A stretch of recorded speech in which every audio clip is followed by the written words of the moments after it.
Welcome to பகிர்தலம். இன்றைக்கி வந்து Madras TANUVAS Tamil Nadu veterinary and animal science யூனிவர்சிட்டியில் வந்து ஒரு ஜேஆர்எஃப் கான அட்வர்டைஸ்மெண்ட் வந்து போட்டிருக்காங்க. அது எப்படி அப்ளை பண்ணுறது, அதோட சம்பளம் எவ்வளோ, அதை பற்றி டீட்டெயிலாக இந்த வீடியோவில் பார்ப்போம்.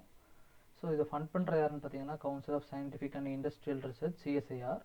ஸோ ப்ராஜெக்டோட நேம் வந்து பார்த்தீங்கன்னா development of point of care and ELISA kits using specific recombinant lipoprotein. இதை வச்சு ஒரு எலைசா கிட் நீங்கள் மேனுஃபேக்சர் பண்ண போகிறீங்க டு டிடெக்ட் கண்டாஜியஸ் கேப்ரைன் ப்ளூரோனிமோனியா. கேப்ரைனுங்கிறது ஆடு, செம்மறி ஆடு அந்த வகைகளில் வரும். ஸோ அதில் ஏற்படுற ப்ளூரோனிமோனியாவை வந்து டிடெக்ட் பண்ணுறக்காக தான் இந்த ஒரு கிட்டை நீங்கள் ரெடி பண்ண போகிறீங்க. ஸோ இதான் ப்ராஜெக்டோட main objective. Title okay. Walk in interview for the post of JRF வந்து 29 ஆகஸ்ட் 29 தான் வாக்கின் இன்டர்வியூ நடத்துது. ஸோ அதுக்கு முன்னாடி நீங்கள் அப்ளிகேஷன்ஸ்லாம் வந்து அவங்களுக்கு சென்ட் பண்ணணும். ஸோ அதை பற்றி பார்ப்போம். So, walk-in interview will be conducted for the following post under the Council of Scientific and Industrial Research, funded the project at Translation Research Platform for Veterinary Biologicals, 2nd floor, Central University Laboratory Building, Center for Animal Health Studies, Thanuvas, Madavaram Milk Company, Milk Colony, Chennai, 651. So இங்கே தான் வந்து உங்களுக்கு walk in interview நடக்குது. எக்ஸாக்டாக சொல்லப்போனால் Madhavaram milk colony, Chennai, தனுவாஸில். Okay. Position வந்து பார்த்திங்கன்னா JRF ஜூனியர் ரிசர்ச் ஃபெல்லோ, ஒரே ஒரு பொசிஷன் தான். ப்ராஜெக்டோட டைட்டில் ஆல்ரெடி நம்ம பார்த்துட்டோம். Development of point care and ELISA kit using specific recombinant lipoprotein to detect contagious caprine pleuropneumonia. டிபார்ட்மெண்ட்டும் ஆல்ரெடி நம்ம மேலே சொன்னதே தான், அதே தான் இங்கேயும் போட்டிருக்காங்க. ப்ராஜெக்டோட டென்யூர் வந்து பார்த்திங்கன்னா 3 வருஷம். ஜாப் டிஸ்கிரிப்ஷன் JD வந்து என்னென்ன கொடுத்துருக்காங்கன்னா carry out molecular and diagnostic research work designed by PA project investigator and co-PA pertaining to the above funded project. நீங்கள் வந்து மாலிகுலர் ஒர்க்கும் ரிசர்ச் ஒர்க்கும் பண்ண வேண்டியது இருக்கும். அதை அசைன் பண்ணுறது யாருன்னு பார்த்தீங்கன்னா உங்களோட ப்ராஜெக்ட் இன்வெஸ்டிகேட்டர் இல்லைனா அவரோட அசிஸ்டன்ட் யாராவது உங்களுக்கு அசைன் பண்ணுவாங்க. Collection of specimen from the suspected animals from different parts of Tamil Nadu and India. செம்மறி ஆடுகளில் தான் இந்த ரிசர்ச் பண்ண போகிறீங்க. So around the all over the இந்தியாவில் வந்து ஏதாவது ஒரு இந்த அனிமல் வந்து அஃபெக்ட் ஆகிருந்துச்சு அப்படின்னா நீங்கள் அங்கே போயிட்டு வந்து ஸ்பெசிமென் கலெக்ட் பண்ணிட்டு வரணும். ஸ்பெசிமென் வந்து இது டிஃப்ரெண்ட் டைப்ஸ் ஆஃப் ஸ்பெசிமென்ஸ் இருக்கும். ஸோ அது என்ன நீங்கள் ப்ராஜெக்ட் அப்ஜெக்டிவ் படிச்சிங்கன்னா உங்களுக்கு தெரியும். So keep and maintain the record of results in presentable form, soft as well as hard copy. Presentable form அப்படின்னா நீங்கள் வந்து PPT ரெடி பண்ண வேண்டியது இருக்குன்னு நினைக்கிறேன். நீங்கள் ஃபர்தராக எங்கே போய் சாம்பிள் கலெக்ட் பண்ணுறீங்க, என்னென்ன டயக்னோசிஸ் பண்ணியிருக்கீங்க, என்னென்ன ரிசல்ட்ஸ் உங்களுக்கு வந்திருக்கு, அது எல்லாத்தையுமே வந்து ப்ரெசென்ட் பண்ணுற மாதிரி ஒரு கான்ஃபரன்ஸோ இல்லை ஒரு செமினாரோ இல்லை நாளைக்கு PhD நீங்கள் சப்மிட் பண்ணுற மாதிரி thesis சப்மிட் பண்ணுற மாதிரி சுச்சுவேஷன் வந்துச்சு அப்படின்னா ப்ரெசென்ட் பண்ணுற மாதிரி ஃபார்ம்லாம் நீங்கள் வச்சுருக்கோன்னு சொல்கிறாங்க. அதுக்கு தான் வந்து soft copy and hard copy. Hard காப்பிங்கிறது வந்து உங்கள் கையில் இருக்க பேப்பர் ஜெராக்ஸ் மாதிரி, சாஃப்ட் காப்பிங்கிறது நீங்கள் கம்ப்யூட்டரில் வச்சுக்கிறது. அதுதான் சொல்லியிருக்காங்க. சாஃப்ட்டுக்கோ ஹார்டுக்கோ இதுதான் difference. Keep record of contingencies and consumables required for the work and assist in process of the files for procurement of the consumables. Okay. Assist the PA in preparation of various reports related to the research work. Okay. உங்களோட project இன்வெஸ்டிகேட்டுக்கும் நீங்கள் help பண்ணணும்னு போட்டிருக்காங்க. Essential qualification வந்து bachelor of science 4 years programme, bachelor of pharmacy இல்லைனா MBBS இல்லைனா veterinary science bachelor degree, integrated BSMS or MSc or BE or BTech or equivalent degree with 55% mark and passing of NET and GATE.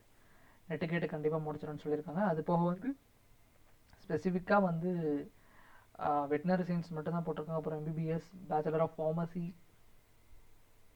BTech, bachelor of biotechnology, bachelor of engineering, master of science எந்த specific சப்ஜெக்ட்னு சொல்லலை, MSமே சொல்லலை. So desirable qualification வந்து experience in basic microbiological techniques, molecular diagnostic techniques, immunological assay such எலைசானா enzyme linked immunosorbent assay, agglutination test and LFனா lateral flow assay. அப்புறம் வந்து cloning, expression and purification of recombinant purification. இதுக்கெலாம் நீங்கள் நிறைய இன்ஸ்ட்ருமெண்ட்ஸில் use பண்ண வேண்டியது இருக்கும். ஓகே. இதெல்லாம் தான் உங்களோட டிசரபிள் குவாலிஃபிகேஷன் பார்த்துக்கோங்க. அடுத்து வந்து ஏஜ் லிமிட் வந்து 28 வயசு. ஏஜ் ரிலாக்ஸேஷன் வந்து பார்த்தீங்கன்னா 28 தான். ரிலாக்ஸேஷன் வந்து உங்களுக்கு 5 வருஷம் கொடுக்காங்க. யார் யாருக்குன்னு பார்த்தீங்கன்னா scheduled caste and scheduled tribes and OBC, women and physically candidate, இவங்களுக்கு மட்டும் 5 வருஷம் ரிலாக்ஸேஷன் கொடுக்குறாங்க. நீங்கள் வந்து கிளைம் பண்ணிங்க அப்படின்னா அதுக்கான சர்டிஃபிகேட் சப்மிட் பண்ணணும். அப்படிங்கிற பட்சத்தில் உங்களுக்கு நீங்கள் 33 வயசு வரை நீங்கள் அப்ளை பண்ணிக்கலாம்.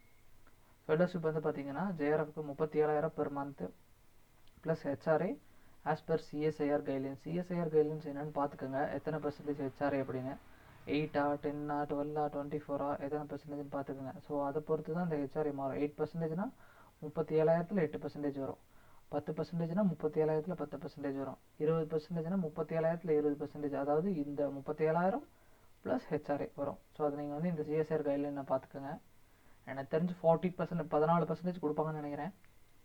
டேரக்ட் வாக்கின் ஆகஸ்ட் 29 காலையில் 10 மணிக்கு தான் இன்டர்வியூ. அதுக்கு முன்னாடி வந்து நீங்கள் வந்து அப்ளிகேஷனில் சென்ட் பண்ணணும். அப்ளிகேஷன் இந்த பிடிஎஃப்லேயே இருக்குது. நீங்கள் அந்த பிடிஎஃபோட லிங்க்கை வந்து நான் சப்ஸ்கிரிப்ஷனில் கொடுத்துறேன். நீங்கள் அதை டவுன்லோட் பண்ணி பிரிண்ட் அவுட் எடுத்து அதில் கடைசி இதை மட்டும் ஃபில் பண்ணிக்கோங்க. கடைசி 2 ஷீட்டுன்னு நினைக்கிறேன், அதை மட்டும் ஃபில் பண்ணிக்கோங்க. The post is purely temporary for about 3 years and co-terminates with a project. Okay, project முடிச்சு வந்தோடனே டெர்மினேட் பண்ணிடுவாங்க. 3 வருஷம் தான். ஸோ டெர்மினேட் பண்ணுறப்போ உங்களோட பர்ஃபார்மன்ஸ் நல்லா இருக்குது அப்படிங்கிற பட்சத்தில் உங்களோட ஃபர்தராக வேறு ஏதாவது ப்ராஜெக்ட் இருந்துச்சுன்னா அதில் அவங்களே எடுத்துப்பாங்க. இல்லை பர்ஃபார்மன்ஸ் நல்லா இல்லைனா உங்களை டெர்மினேட் பண்ணிடுவாங்க. Eligible candidates with full biodata are requested to walk in to translation platform veterinary biologicals. Eligible candidate வந்து இந்த இடத்துக்கு, அதாவது ஆல்ரெடி மேலே சொன்ன மாதிரி தான், TANUVAS Madhavaram milk company, Chennai 651, central university laboratory building, இந்த translation research platform for veterinary biology. இந்த இடத்துக்கு நீங்கள் போகணும். காலையில் 10 மணிக்கு போட்டிருக்காங்க. நீங்கள் ஒரு 9:30க்கெலாம் போயிடணும். For a written test followed by interview for only short listed candidates on 29/8/2024 at 10 AM with original certificates in support of age, qualification, photo ID code, experience certificate and proof for any other credentials. The written exam would be for 1 hour duration with multiple choice question. First வந்து உங்களுக்கு interview வைக்க மாட்டாங்க. First நீங்கள் போனோன்னா உங்களுக்கு ஒரு written test வைப்பாங்க. அந்த ரிட்டன் டெஸ்ட் வந்து மல்டிபிள் சாய்ஸ் கொஸ்டின்னா ஒரு கொஸ்டின் கொடுத்துட்டு அதுக்கு 4 சாய்ஸ் கொடுப்பாங்க. மல்டிபிள்னு போட்டிருக்காங்க, மேக்ஸிமம் 4 to 5 தான் கொடுப்பாங்க. அது வந்து ஒரு 1 hour நடக்கும். அதுலேயும் ஷார்ட் லிஸ்ட் பண்ணுவாங்க. அதில் ஷார்ட் லிஸ்ட் பண்ணவங்களுக்கு மட்டும்தான் இன்டர்வியூ அலாட் பண்ணுவாங்க.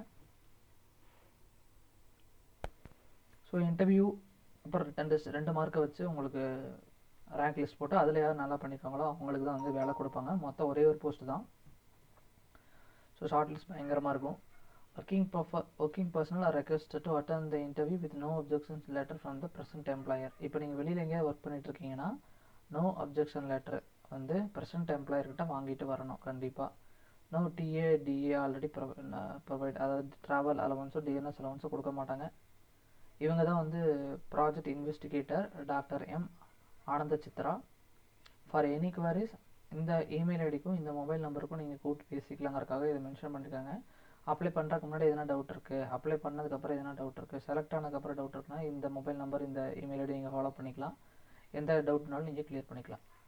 ஓகே, இப்போ வந்து அப்ளிகேஷன் எப்படி ஃபில் பண்ணுறதுன்னு பார்க்கலாம். இதை பேஜ் 3 and 4 நீங்கள் செராக்ஸ் எடுத்துக்கோங்க. ஃபஸ்ட்டு செராக்ஸ் எடுத்துகிட்டு இதை ஃபில் பண்ணணும். Application for the post of JRF இங்கே இருக்குது, பொசிஷன் ஜேஆர்எஃப், அது நீங்கள் போட்டுக்கோங்க. போட்டு உங்களோட நேம் கேபிட்டல் லெட்டரில், date of birth, address for communication, இடம் பத்தாது எந்த முடிஞ்சளவுக்கு சிறுசாக எழுதிருங்க. இமெயில் வந்து current working email, current working mobile number, sex வந்து மேலாக ஃபீமேலாக டிரான்ஸ்ஜெண்டராக 3ல் எது வேணுமோ போட்டுக்கோங்க. மேரியல் ஸ்டேட்டஸ் வந்து நீ கல்யாணம் ஆயிருக்கா ஆகலையா, மேரிட் ஆர் அன்மேரிட்னு போட்டுருங்க. Details of educational qualifications, under graduate post graduate passed, doctorate passed அப்படி போட்டுக்கோங்க. இல்லை அப்படின்னா நீங்கள் வந்து உங்களோட மார்க் இந்த இடத்துல மென்ஷன் பண்ணிடுங்க. இல்லை அப்படின்னா எஸ்என் மட்டும் போட்டுருங்க. எஸ் அப்படின்னு போட்டு enclose copy of degree certificate கொடுத்துருக்காங்கல்ல, அப்படிங்கிறப்ப யூஜியோட டிகிரி சர்டிஃபிகேட், பிஜியோட டிகிரி சர்டிஃபிகேட், டாக்டரோட டிகிரி சர்டிஃபிகேட், இது மூணையும் நீங்கள் வந்து என்க்ளோஸ் பண்ணிடுங்க. Employment history only include research based jobs. Okay, நீங்கள் வந்து ஒரு காலேஜ் முடிச்சதுலேருந்து வேறு ஜாபுக்கெலாம் போயிருக்கீங்கன்னா அதை பற்றிலாம் அவங்க கேட்கல. ரிசர்ச் பேஸ்டு ஜாப்ஸ் மட்டும் கேட்டிருக்காங்க. ஸோ அதை மட்டும் நீங்கள் வந்து அப்ளை பண்ணுங்கள். இந்த இடத்துல name of the company, name of the employment, date of joining, date of leaving, எத்தனை வருஷம் ஒர்க் பண்ணியிருக்கீங்க, ப்ரூஃப் என்க்ளோஸ்டு எஸ்ஆர், அதாவது எம்ப்ளாய்மெண்ட்டோட எக்ஸ்பீரியன்ஸ் சர்டிஃபிகேட் என்க்ளோஸ்டு எஸ்னா எஸ், நோ.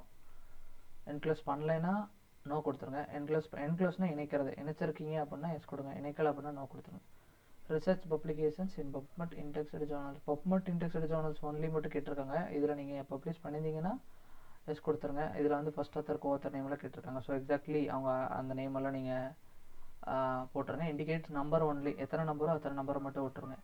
இதில் வந்து என்க்ளோஸ் ஒன்லி தான் first page of publication, main பேஜை மட்டும் அப்ஸ்ட்ராக்டில் இருக்கும் பார்த்தீங்களா, அதை மட்டும் நீங்கள் சப்மிட் பண்ணுங்கள்.